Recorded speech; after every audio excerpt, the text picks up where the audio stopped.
The snow had been falling since dawn that Christmas Eve, blanketing the city in a silence that felt almost sacred.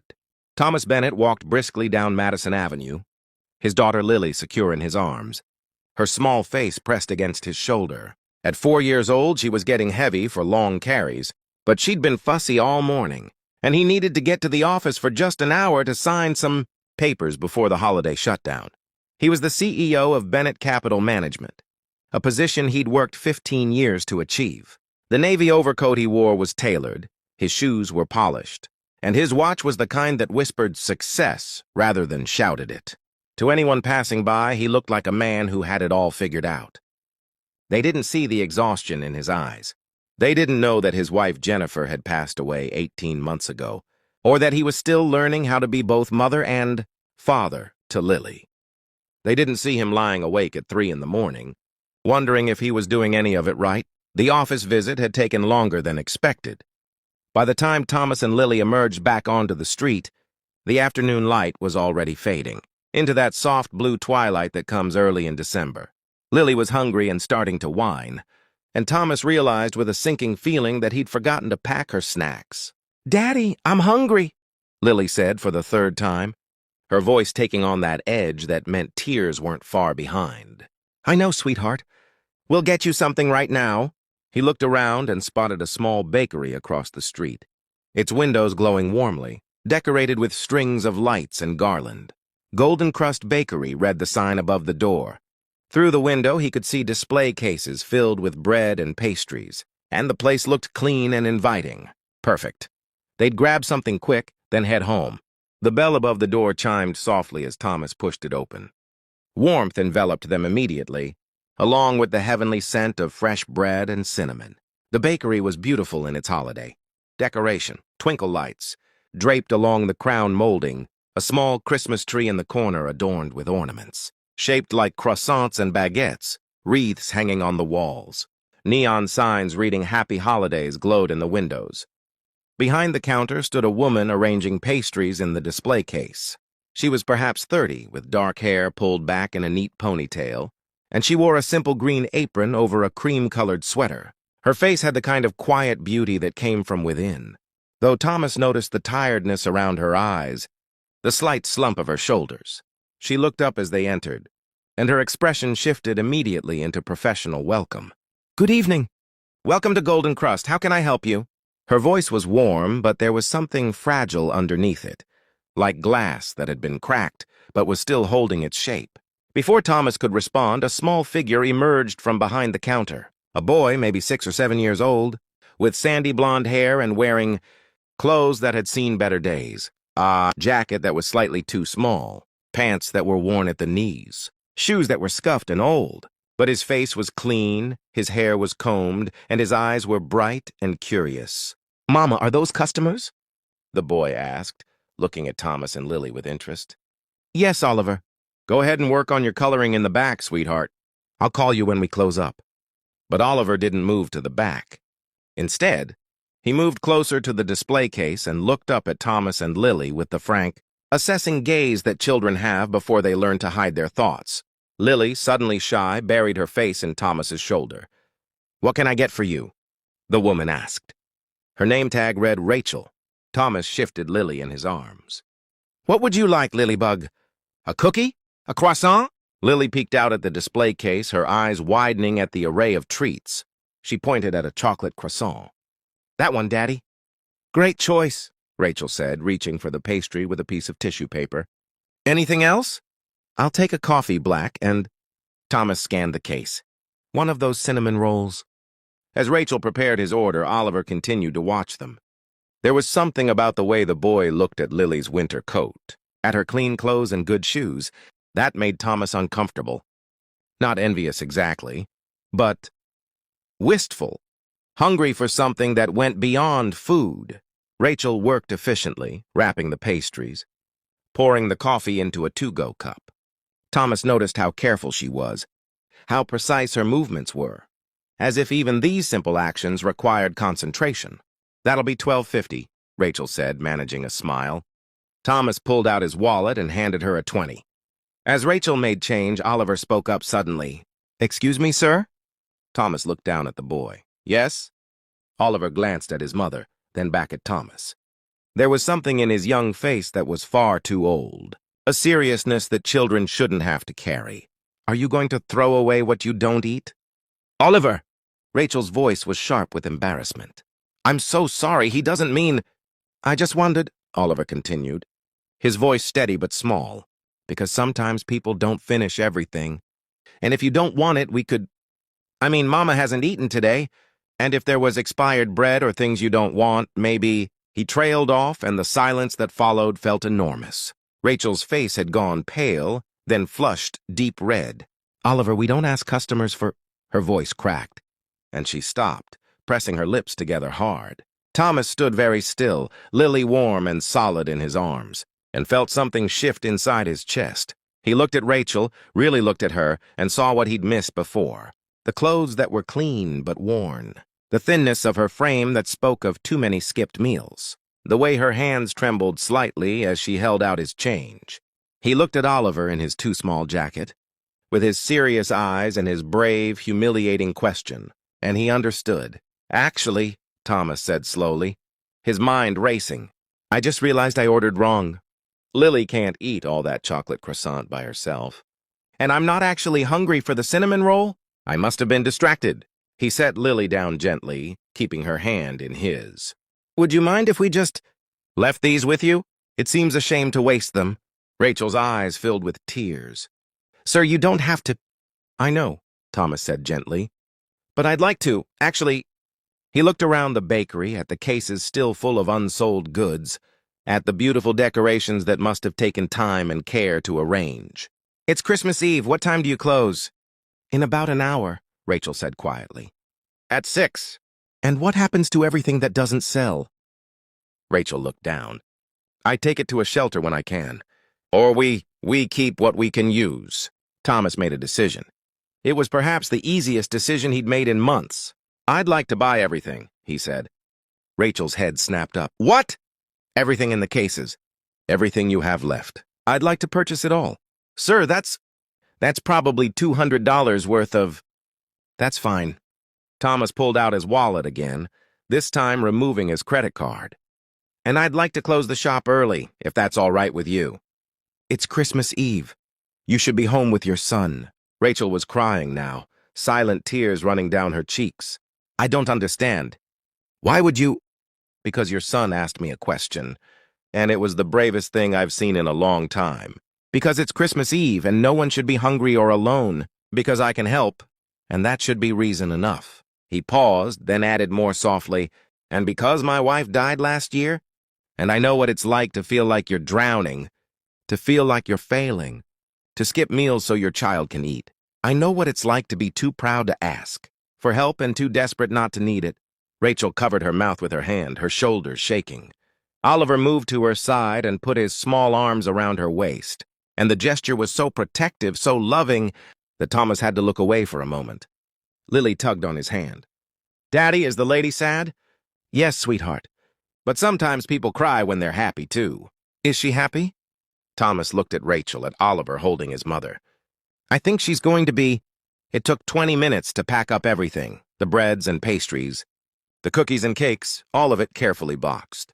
Thomas insisted on paying full price for all of it, plus a generous tip that Rachel tried to refuse until he gently told her that refusing kindness was its own form of pride, and pride helped no one. They talked as they worked, Rachel and Thomas, while Oliver and Lily sat at one of the small tables sharing the chocolate, croissant and chattering to each other with the easy friendship of children. Rachel told him her story. How she'd been a pastry chef at a high-end restaurant until they'd downsized. How Oliver's father had left when Oliver was a baby, disappeared so completely she'd never been able to track him down for child support. How she'd used her savings to open this bakery 2 years ago. How it had been doing. Well, until a corporate chain opened, 2 blocks away, and undercut all her prices. I'm 3 months behind on rent for the shop, and 2 months behind on our apartment, she said quietly as she packed croissants into boxes. I've been trying to figure out what to do, how to make it work. I thought maybe after the holidays business would pick up, she smiled sadly. But I know I'm probably kidding myself. Oliver and I will be okay. We always figure something out. It's just what? Thomas prompted gently. It's just hard to keep believing everything will work out when evidence keeps suggesting otherwise. She taped a box closed. But we manage? Oliver is fed. He has a roof over his head. He goes to school. That's what matters. And you? Thomas asked. When was the last time you ate? Rachel didn't answer. That's what I thought. Thomas pulled out his phone. What's the name of your landlord? For the shop, I mean. Mr. Castellano. But why? Just checking something. Thomas stepped away and made a quick call. When he returned a few minutes later, he had a strange expression on his face. How much is your monthly rent here? He asked. 4,000, Rachel said. Which in this neighborhood is actually a steal. But it might as well be 4 million right now. Thomas nodded slowly. And how much would you need to catch up, to have breathing room, to really give this place a fighting chance? Rachel stared at him. I couldn't possibly ask you for... You're not asking. I am. How much? She calculated in her head, her expression pained. 20,000 would cover the back rent. Get me current on all the supplier bills? Let me actually buy quality ingredients in bulk again, maybe do some advertising. But sir, Mr. Bennett... Call me Thomas. Thomas? She said, and her voice broke on his name. I can't take that kind of money from a stranger. Then don't think of it as taking, Thomas said. Think of it as accepting. Think of it as letting someone help who wants to help, who can help without it causing any hardship. Think of it. He paused, searching for the right words. Think of it as passing on what someone else gave me once. What do you mean? Thomas looked at Lily, who was showing Oliver something on her fingers, counting. When Jennifer died, I fell apart. Completely apart. I couldn't eat, couldn't sleep, could barely take care of Lily. I have money, I have resources, but none of that mattered when I was drowning in grief. One of my neighbors, Mrs. Chen, an elderly woman I'd maybe said hello to twice, she started showing up at my door with food. Not just any food, but full meals, perfectly prepared, enough for days. She'd bring them, hand them to me, and leave without saying much. Just eat, take care of that baby, honor your wife by living. He smiled at the memory. I tried to pay her. I tried to give her money for the food, to hire her as Lily's nanny, anything. She refused everything. Finally, I asked her why she was doing it. You know what she said? Rachel shook her head, tears still streaming down her face. She said, when my husband died 40 years ago, someone helped me. I never knew who paid my rent that year when I couldn't work, who made sure the bills got paid, who left the groceries on my doorstep. But someone did, and I survived. And now I help when I can. Because that's how the world should work. We catch each other when we fall. Thomas met Rachel's eyes. So let me catch you, please. Let someone help. Rachel was openly sobbing now, her hands pressed to her face. Oliver had gotten up from the table and was holding her again, and she lifted him up into her arms even though he was getting too big for it, holding him tight. I don't know what to say, she whispered. Thank you doesn't seem enough. Thank you is exactly enough, Thomas said. Thank you and a promise. What promise? That someday, when you can, you'll help someone else who needs it. That you'll catch someone when they fall. That's the only payment I want, keeping the cycle going. Rachel nodded, unable to speak. They finished packing everything, and Thomas arranged for a car service to take all the baked goods to a nearby shelter. Too much for him and Lily to possibly eat, and it felt right to share it. He also made another call, this one to his accountant, arranging for a transfer to Rachel's business account. Before they left, Oliver approached Thomas shyly. Mr. Bennett? Thank you for helping my mama. She works really hard, and she tries to make sure I don't know when she's worried, but I know. I always know. Thomas crouched down to Oliver's level. You're a good son, Oliver. Taking care of your mom, noticing when she needs help, that takes courage. Mama says courage is being scared, but doing the thing anyway. Your mama is very wise. Thomas pulled out his wallet and extracted a business card. I want you to keep this. When you're older, when you're looking for work or need advice, or just want to talk about business, anything at all, you call me. Deal? Oliver took the card carefully, holding it like it was precious. Deal. Lily tugged on Thomas's sleeve. Daddy, can Oliver be my friend? Thomas looked at Rachel, who smiled through her tears and nodded. Yes, sweetheart. Oliver can definitely be your friend. They exchanged phone numbers, made plans to get the kids together after the holidays. As Thomas and Lily finally headed toward the door, Rachel called out, "Thomas, can I ask you something?" He turned back. "Of course. What made you stop? What made you come in here specifically when there are 100 other places you could have gone?" Thomas thought about it. "Honestly, the lights, the way this place looked warm and safe and like someone cared about it. Like home," he smiled. "Sometimes the universe puts you exactly where you need to be. I needed to remember that the world still has good people in it, that there's still beauty and hope. You reminded me of that tonight, so maybe I should be thanking you." Outside, the snow was still falling, and the city was transformed into something magical. Thomas carried Lily on his shoulders now, and she laughed with delight, trying to catch snowflakes on her tongue. "Daddy, that lady was sad but then happy." "Yes, she was." "Did we do a good thing?" "We did a very good thing." "Is that what Christmas means? Doing good things?" Thomas thought about how to answer this question that was so simple and so profound. "Christmas means a lot of things, Lilybug.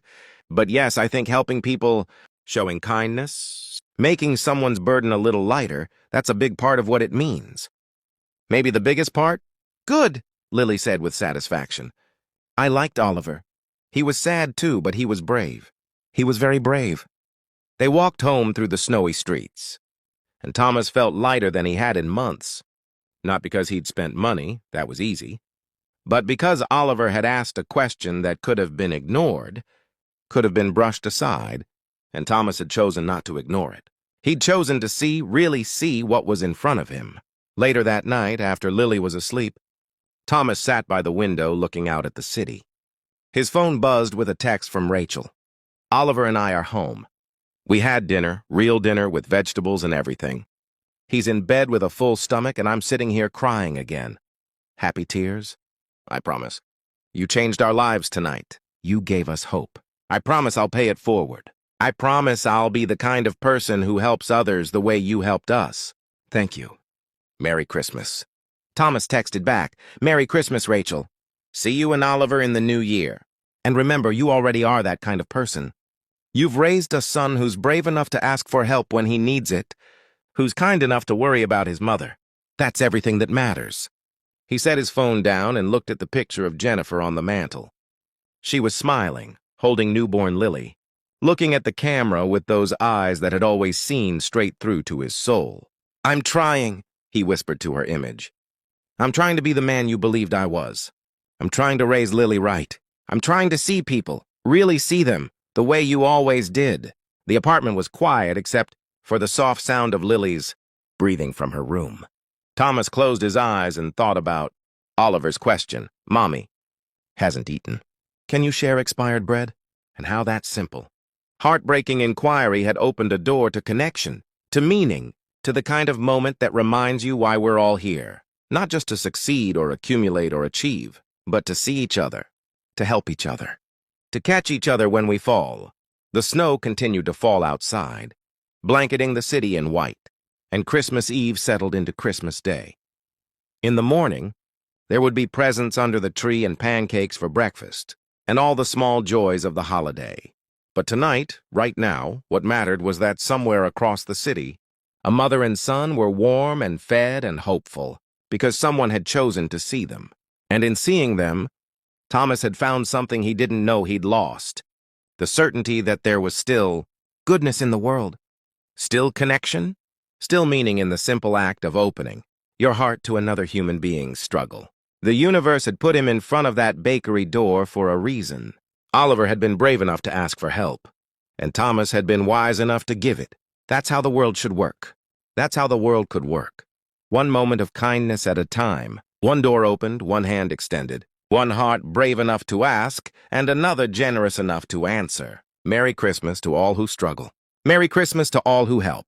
Merry Christmas to all who remember that we're in this together, that we need each other, that love and kindness aren't luxuries but necessities, as essential as bread, as precious as hope. Merry Christmas. And may we all find the courage to ask when we need help, and the wisdom to give it when we can.